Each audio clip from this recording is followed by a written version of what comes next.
queridos, sejam bem-vindos a mais uma aula de português com a professora Cristiane Ribas. Hoje nós falaremos um pouquinho sobre classes gramaticais.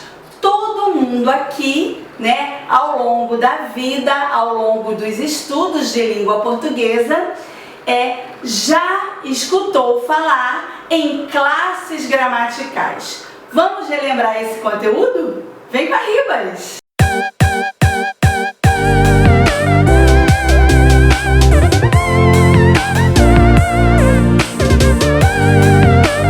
Antes de falarmos sobre as classes gramaticais, eu queria pedir a você para já ir dando aquele like nesse vídeo. Não deixe para depois, que você pode acabar esquecendo. Já dá aquele like, lembre-se de deixar um comentáriozinho no decorrer da aula, se inscreva no canal se você ainda não é inscrito e se você está me assistindo pelo Instagram, me segue, segue a minha página, o meu perfil, acompanhe aí diariamente, as publicações sobre língua portuguesa.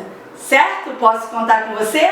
Claro que sim, Bem, hoje nós falaremos então de classe gramatical. Quando falamos em classe gramatical, estamos nos referindo à análise morfológica. Lembre-se sempre, análise morfológica tem que vir o que na mente? Classe gramatical. Por que eu estou dizendo isso? Porque tem pessoas que confundem análise morfológica com análise sintática. São duas coisas diferentes. Análise morfológica é você identificar naquele contexto a qual grupo, a qual classe aquela palavra pertence. Cada classe, ela serve para uma coisa. Então, nós temos que identificar no contexto a qual grupo aquela palavra pertence. Isso é análise morfológica, é classe gramatical, que é o centro da aula de hoje, certo? Então, como eu falei, são 10 classes gramaticais e nós vamos dar uma passeadinha por cada uma delas. Vamos lá? As classes gramaticais se dividem em dois grupos: as classes variáveis e as classes invariáveis. As classes variáveis são aquelas classes que podem ser flexionadas em número, pessoa, gênero, grau, algumas como verbo, em modo, voz, ou seja, existe ali uma flexão, elas podem ser modificadas. E o grupo das invariáveis são aquelas que apresentam uma única forma, elas não irão sofrer variação, flexão de nada, certo? Vamos conhecer então quem são as classes gramaticais variáveis e invariáveis. As variáveis são 6, são elas: artigo, substantivo, adjetivo, pronome, numeral e verbo. E as invariáveis são interjeição, preposição, conjunção e advérbio. Então são 6 variáveis e 4 invariáveis, totalizando aí 10 classes gramaticais. Agora nós iremos ver um pouquinho do papel que cada uma dessas classes desempenha, certo? Vamos lá para mais essa parte da aula de hoje? Bem, nós vamos começar pelo substantivo. E eu queria dizer para vocês que o substantivo é a classe gramatical, do grupo das variáveis, mais importante, a classe poderosa. Todas todas as outras classes vão girar, vão funcionar em torno dela, estão ali para combinar com ela, para serem flexionadas de acordo com ela, né? Que é a classe dos substantivos. Então, o substantivo é o quê? O poderoso chefão, ele que comanda aí a parada das classes gramaticais. E para que serve um substantivo? Bem, o substantivo é a classe de palavras, é a classe gramatical que está ali para nomear, dar nome a tudo que existe no mundo. Óculos, cabelo, ventilador, céu, estrela, água, formiga, tudo. Tudo que tem um nome, né, é um substantivo. Então, o substantivo é a palavra que nomeia. Agora, temos que ter cuidado. Classe gramatical é sempre associada a um contexto, né? Uma palavra que num contexto pode exercer uma função de substantivo, em outro contexto, aquela mesma palavra pode ser uma outra classe gramatical. Então, temos sempre que analisar o quê? O contexto, né, em que esta palavra está inserida na hora de dar a sua análise morfológica. Então, já sabemos que substantivo serve para nomear. E o artigo? Bem, o artigo é aquela classe de palavra que está sempre ali acompanhando o substantivo, dando aquele apoio, né? Ele está ali simplesmente para isso, para acompanhar, para estar junto. E aí, esse artigo, nós sabemos que tem o definido e o indefinido. Os artigos definidos, o, a, os, as. E os indefinidos, uns, uma, umas. Então, ele vai estar ali sempre dando um acompanhamento, né, ao substantivo, tá? A presença do artigo, ela é bastante significativa, porque tem palavras de outras classes gramaticais que tornam-se substantivo pela presença do artigo, tá? Se o artigo está ali acompanhando, ela passa a ser um substantivo. Depois nós vamos conferir alguns exemplos e isso vai ficar claro na sua cabeça, tá? Então eu já falei do substantivo, do artigo, agora eu quero ir para o adjetivo. O adjetivo é a classe de palavra que caracteriza o substantivo. Ele caracteriza e ao mesmo tempo ele delimita, né? Ele dá uma especificação. E a função do adjetivo é essa, é caracterizar. Então ele vai estar sempre se referindo a um substantivo, tá?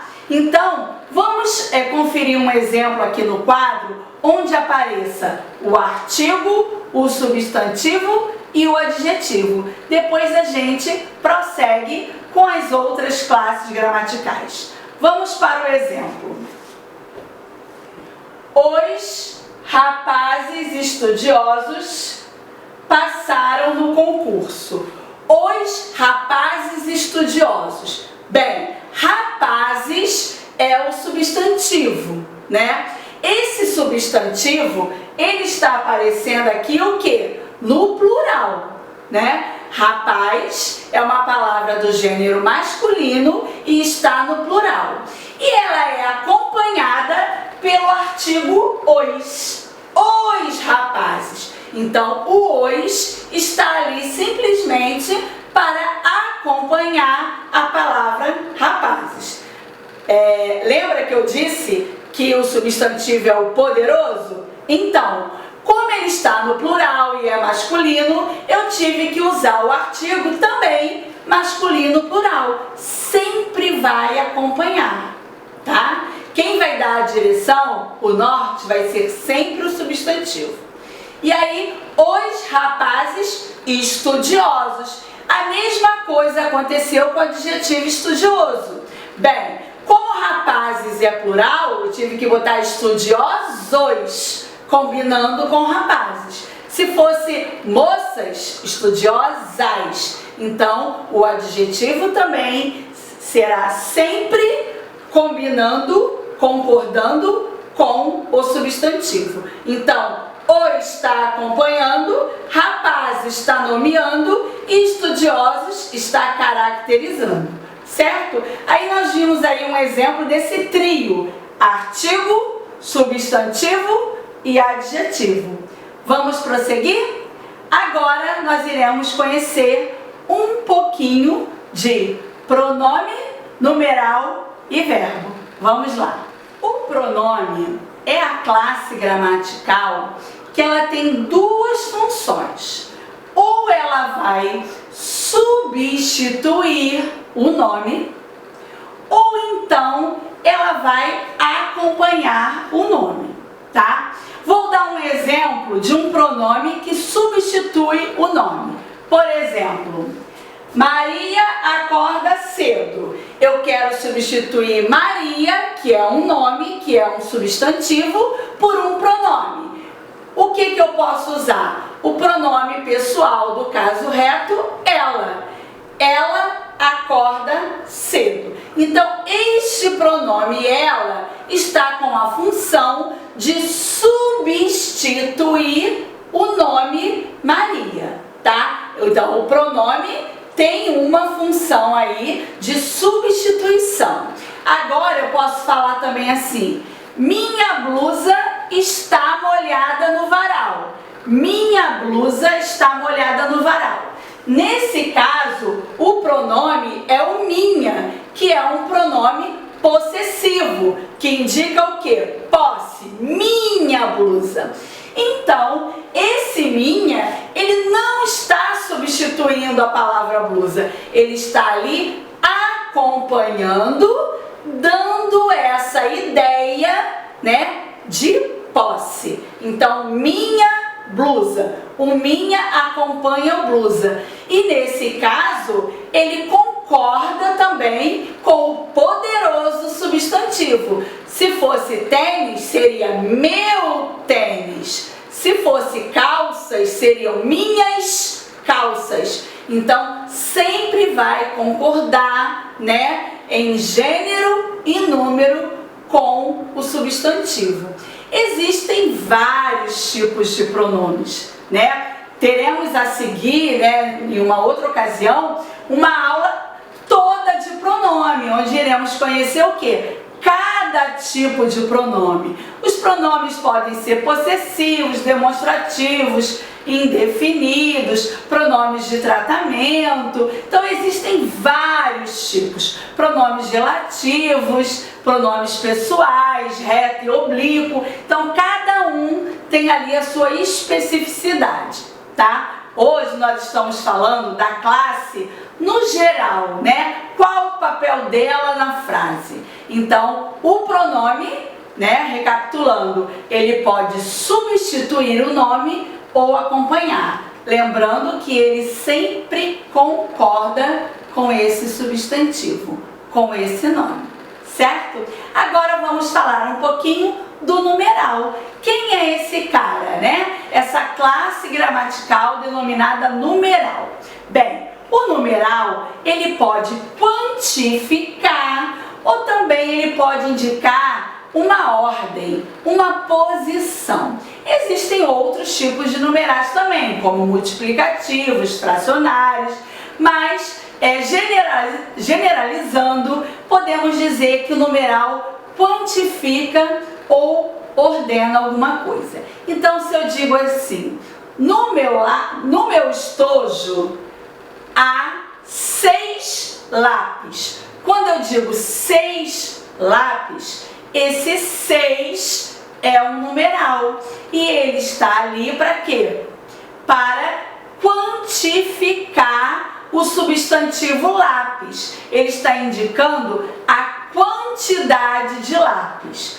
Vamos imaginar que fossem o seguinte: no meu estojo há 2 borrachas. Então agora eu peguei o numeral 2 e fiz uma flexão. Borracha é feminino, então, e tá no plural, então 2 borrachas. Então o numeral, ele acompanha o substantivo, quantificando ou ordenando e dando também essa flexão, né? Ele flexiona-se de acordo com o substantivo. Vamos ver um exemplo de numeral que está dando ali uma ordenação, uma posição. Ela foi a primeira aluna. Ela foi a primeira aluna da classe. Primeira aluna. Então esse primeira está indicando aí um posicionamento, uma posição. Aluna é um substantivo feminino. Então, primeira aluna. Se fosse aluno, primeiro aluno. Então o numeral vai sempre dar aquela combinadinha com o substantivo. E agora nós iremos ver a última classe variável, que é o verbo, né? Aquele grande nó, né, da maioria das pessoas, que é o verbo. O verbo é uma classe gramatical bastante complexa, porque existem verbos de vários tipos: regulares, irregulares, definitivos, anômalos e por aí vai, né? Então seria também uma aula específica de verbo.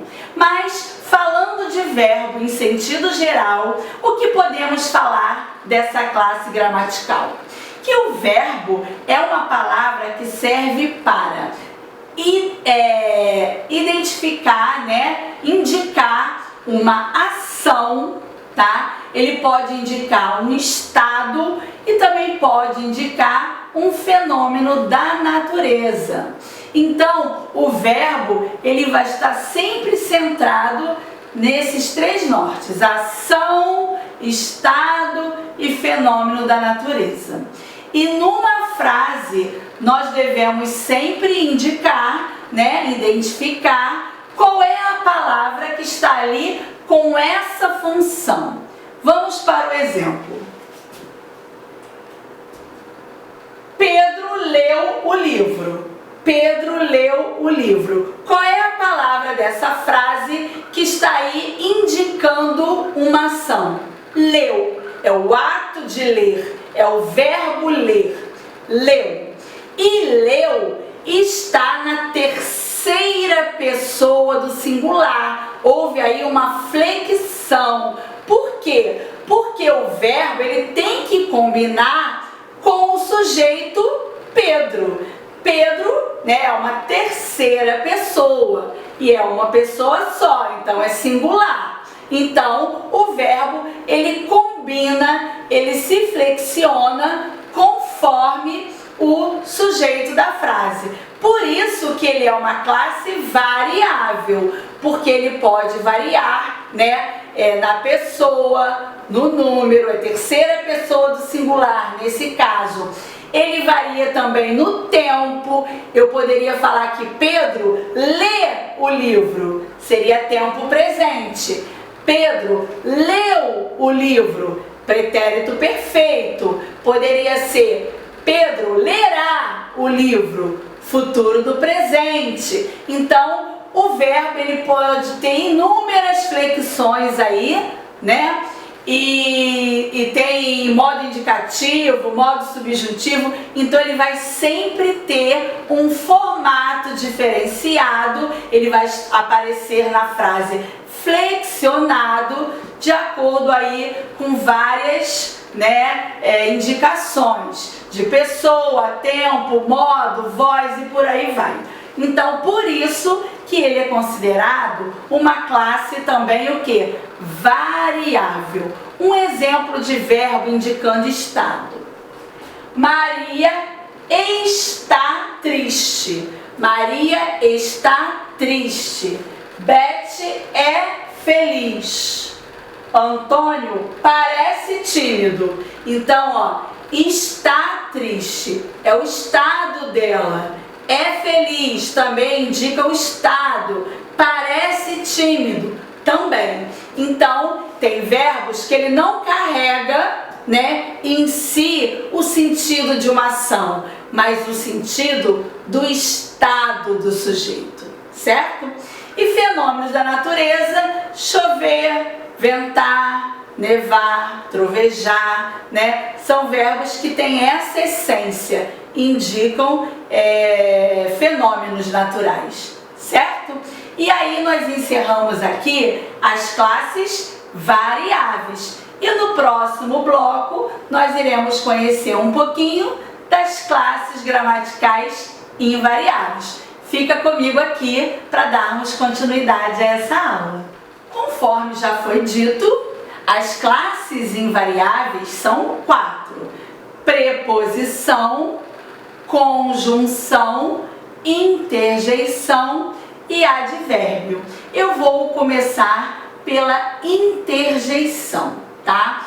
Interjeição é a classe de palavra que expressa o quê?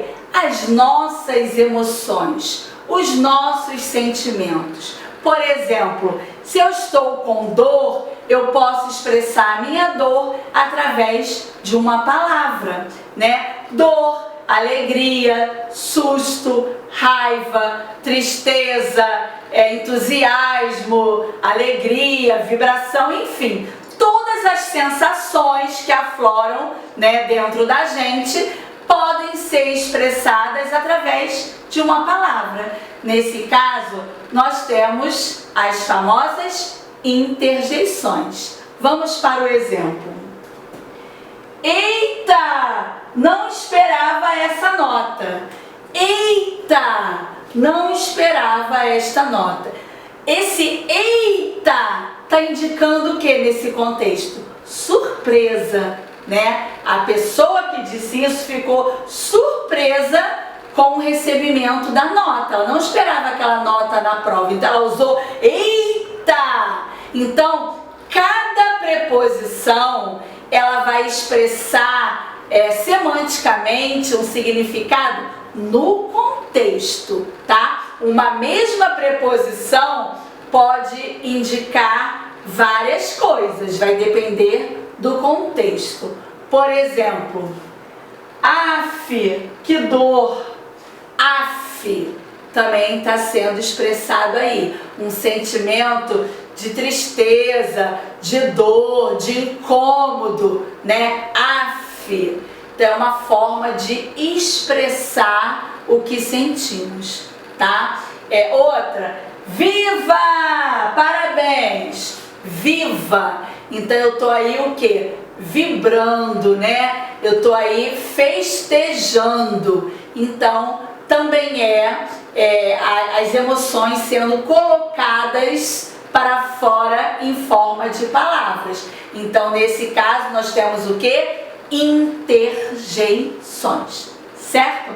A interjeição é uma classe gramatical que ela não vai ter uma classificação sintática na frase. Ela não vai funcionar como sujeito, como objeto, como nada.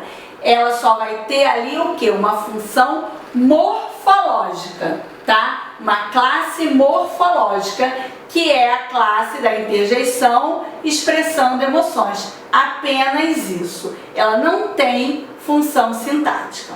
Bem, as preposições são as palavras que estão ali para ligar, né? Ela liga palavras ou expressões ou orações, mas ela liga dando um sentido. Ela tem uma essência semântica. Ela não liga, liguei, vou usar qualquer coisa para ligar. Não, não é assim. Nós temos que escolher uma preposição que vai nos trazer aquele significado que eu desejo para aquele contexto. Vou dar um exemplo. Morri de fome. Morri de fome. Quem é a preposição? É o de. Ele está ligando ali o morri e o fome. Então a função dele é ligar. Agora, ele liga trazendo que sentido? né, o sentido de causa. Causa da morte. Morri de fome, morri de sede, morri de Covid, né, morri de saudade. Então ali é a causa, né? Outro exemplo, ele vai de trem. De trem. Esse de também é a mesma preposição de, só que ela tá ali outro sentido, ela traz o sentido de meio. É o meio como ele vai. Poderia ser de trem, de carro, de ônibus, de bike. Então já traz um outro sentido. Por isso que eu digo que uma mesma preposição pode assumir sentidos diferentes de acordo com cada contexto. O que você precisa saber de essencial quando estamos falando de preposição? Que ela está ali para ligar e que ela liga expressando um sentido específico daquele contexto, né? Existe aí uma lista de preposições que vocês já devem ter escutado aí na vida, né? Não precisa decorá-las, mas você precisa identificar numa frase, né, a presença da preposição. Vamos só para mais um exemplo.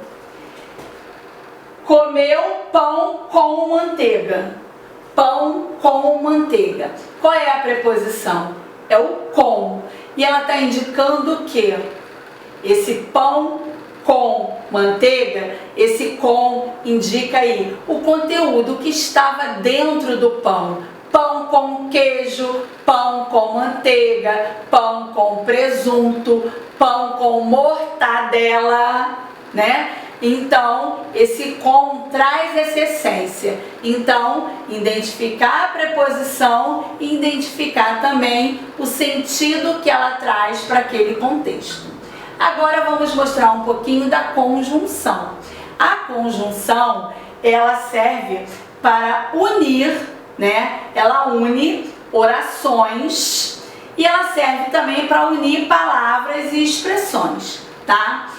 São vários tipos de conjunções de acordo com o sentido que ela expressa, com a circunstância, né? E ela tem essa função também de unir, de ligar. Por exemplo, acordei e fui tomar banho. Acordei e fui tomar banho. Eu fiz duas ações, acordar e tomar banho. O que eu fiz para unir isso numa oração? O que eu fiz para unir isso, né, numa frase? Na verdade são duas orações. Eu usei a conjunção e, dando essa ideia de adição, né? Acordei e fui tomar banho. Eu uni essas duas ações. Então, esse e é uma conjunção que tem essa função de adição. Outro exemplo.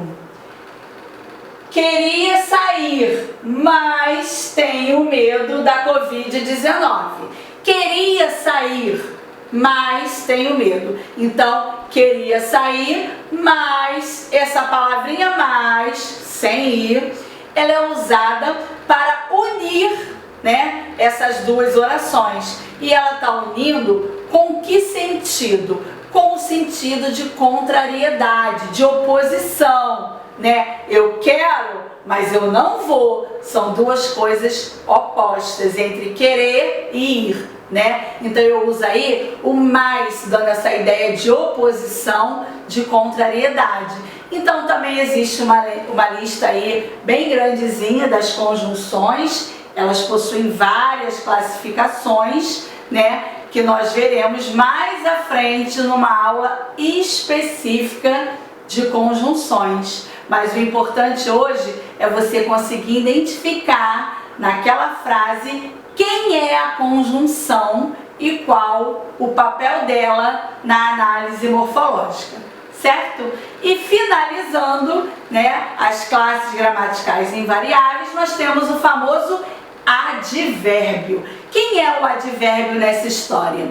Bem, O advérbio, né, ele pode ser uma palavra ou quando ele é uma expressão, a gente chama de locução adverbial. É a mesma coisa, é o mesmo papel, a diferença é que o advérbio é uma única palavra e a locução é mais de uma palavra.